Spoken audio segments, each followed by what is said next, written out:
देवाय धीमहि तन्नो रुद्र प्रचोदयात्।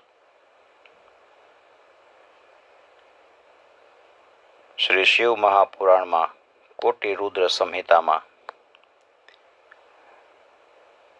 केदारेश्वर ज्योतिर्लिंगना प्रागट्यनी कथा सूतजी कहे छे के मुनिओ, विष्णुना अवतार रूप नर अने नारायण, विष्णुना अवतार रूप नर अने नारायण बद्रिकाश्रम में रहीने तप करता था। तेओ पार्थिव शिवलिंग बनावी एनु पूजन करता था। एटले भक्ताधीन भगवान शंकर ई शिवलिंग में पधारी पूजन ग्रहण करता।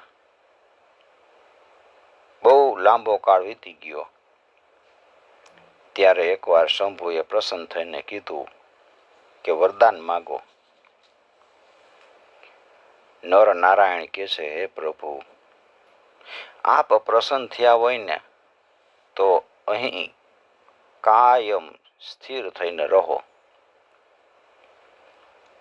ते उपरथी महेश्वर त्यां केदार क्षेत्र में ज्योति रूपे वसे छे। नर नारायणे ई ज्योतिर्लिंगनु पूजन कर्युं अने त्यारथी केदारेश्वरनु ज्योतिर्लिंग लोकोना दुखनो नाश करवा माटे त्यां स्थिर रह्युं। देवो अने ऋषिओ पण त्यां पूजन करवा आवे छे। ज्यारे खूब ठंडी पड़े छे अने लोको त्यां जई शकता नथी त्यारे देवो त्यां पूजा करवा आवे छे। भक्तिपूर्वक भजन अने पूजन करनारने स्वप्नमां पण दुख नथी थतुं। पांडवोए केदारेश्वरनुं पूजन कर्युं हतुं।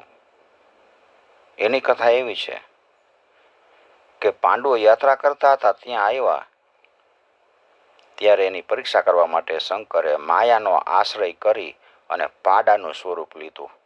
शंकर भगवान पाडो बनी गया अने भूमि में पेसी जवा लाग्या, खूंची जवा लाग्या।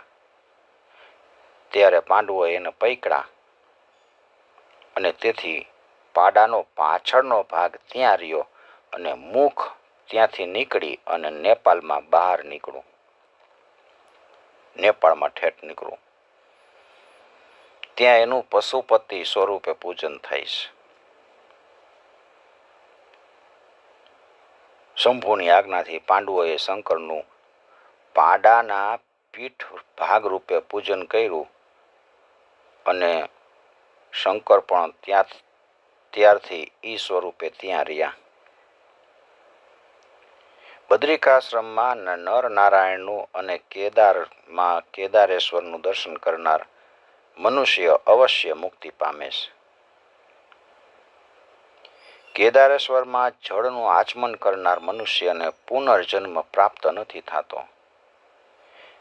केदारेश्वर सर्वने मनवांछित फळ आपे छे।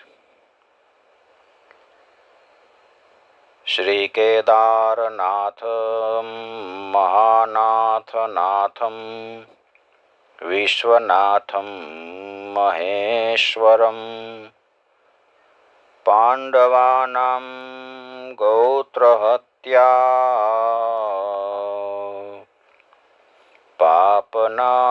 पापनाशकम् ईश्वरम् वंदे शरण्यज्ञानदं शरणागतप्रतिपालकम् शरणागतोऽहं साम्प्रतम् त्वं पाहि मां शरणागतम्। ॐ नमः